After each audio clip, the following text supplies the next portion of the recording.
ভীষণ মজার এই অপূর্ব লাড্ডু খেতে দারুণ। আর যদি হয় এটি হাতের বানানো তাহলে তো কোনো কথাই নেই। সেজন্য আজ আমি চমৎকার স্বাদের একটি লাড্ডু তৈরি করেছি, আর সেটি দেখার জন্য সবাইকে শবনমস কিচেন অ্যান্ড ব্লগের পক্ষ থেকে স্বাগতম। আসসালামু আলাইকুম, আপনারা কেমন আছেন? আশা করছি সবাই খুব ভালো আছেন। আমিও খুব ভালো আছি, আলহামদুলিল্লাহ। আজ এই লাড্ডু তৈরি করার জন্য আমি 2 ধরনের ডাল নিয়েছি। ছোলার ডাল নিয়েছি 1 কাপ, আর সোনা মুগ ডাল নিয়েছি 1 কাপ। প্রথমে এই 2 কাপ ডাল খুব ভালো করে 3 থেকে 4 বার আমি ধুয়ে নিচ্ছি। হাত দিয়ে এভাবে কষলিয়ে ধুয়ে নিচ্ছি, যাতে বাড়তি কোনো ময়লা না থাকে।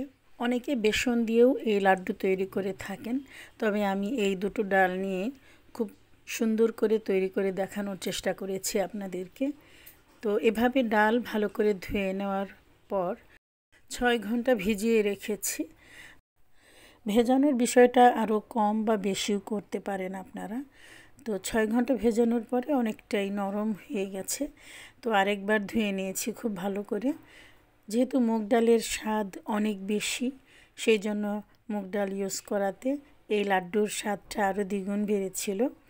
তো প্রথমে আমি এরকম মিক্সচার গ্রাইন্ডারে এভাবে ডালগুলোকে ভেঙে নেব, তবে অনেকটাই দানাদার হয়ে থাকবে, পুরোটা খুব মিহি করে ভাঙাবো না।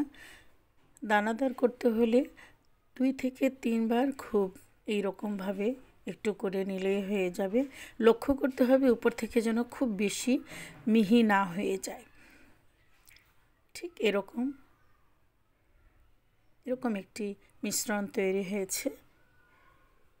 ডাল যেহেতু অনেকক্ষণ ভিজিয়ে রেখেছিলাম, তাই এরকম একটু বেশি মনে হচ্ছে যে মিহি হয়েছে, কিন্তু আসলে নয়, দানাদার রয়েছে এর ভেতরে।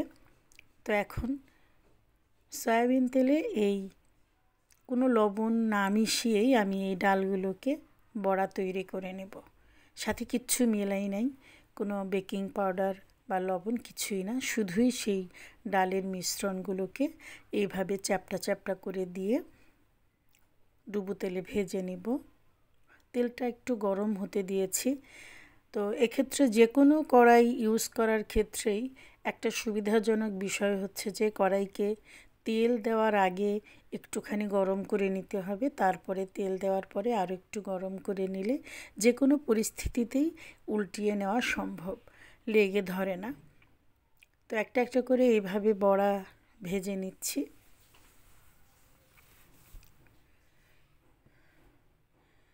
লালচে হয়ে এসেছে, অনেকটাই মচমচে করে এভাবে ভেজে তুলে নিব। তো আমার 2 খোলা হয়েছে, তাই একবার তুলে নিয়ে আরেকবার দিচ্ছি, দ্বিতীয়বারও হয়ে গেল।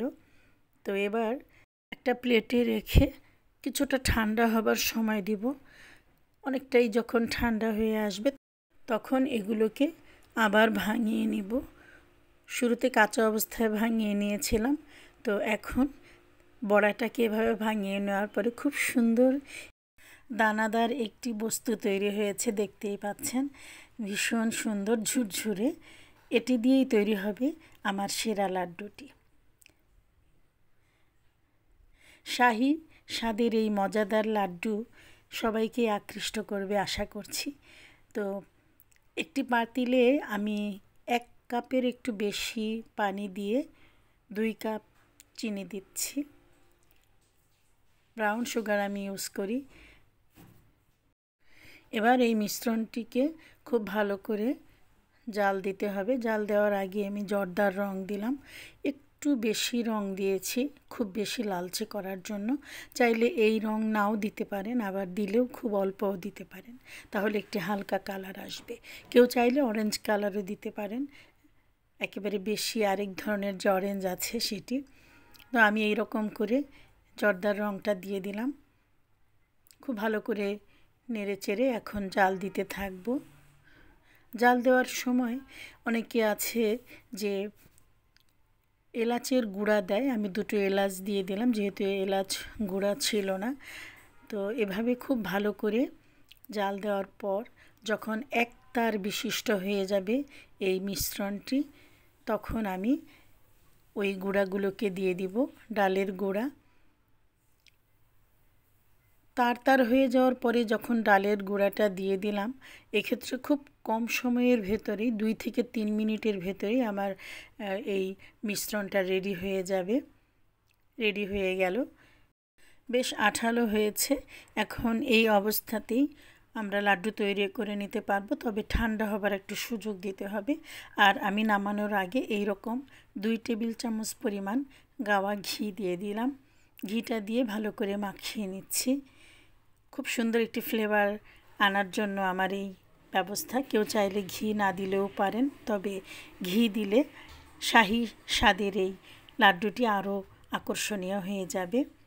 তো একটি বড় প্লেটে ঢেলে আমি ঠান্ডা হতে দিয়েছি। এর ভেতরে আমি আবার কাজু বাদাম আর আমন্ড বাদাম কুচি করে রেখেছিলাম সেটি দিয়ে দিচ্ছি।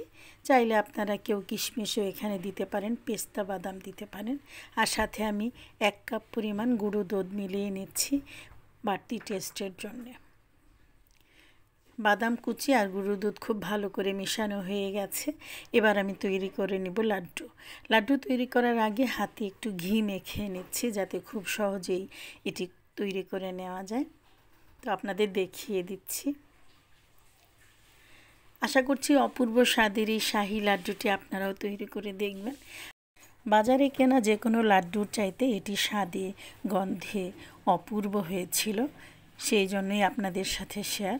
আমার প্রত্যেকটি ভালো কাজের স্বীকৃতি আপনাদের কাছ থেকে পেলে ভীষণ ভালো লাগবে আশা করছি।